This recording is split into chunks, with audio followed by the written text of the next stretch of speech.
truck भित्र euro भरी plastic का झोला राजा आउन नदिनलाई गया प्लान होला पोखरादेखि चाइनाको बाटो ड्राइभर पुचे साह्रै लाटो 25 करोड पैसा बोकी हिँड्छ गाडी चाइना आफ्नो भने भोला खाने पैसा पनि छैन चन्दन तस्करी पुस्तकको त होइन अहिले 25 भोलि 20 भन्दै कुरा गर्छन्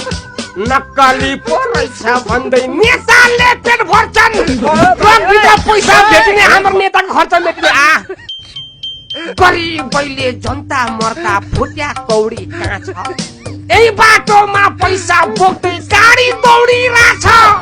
25 करोड पक्राउ पर्दा नेताहरूलाई सोक्छ कसले भन्छ माल ट्रकले ढुङ्गा मात्रै बोक्छ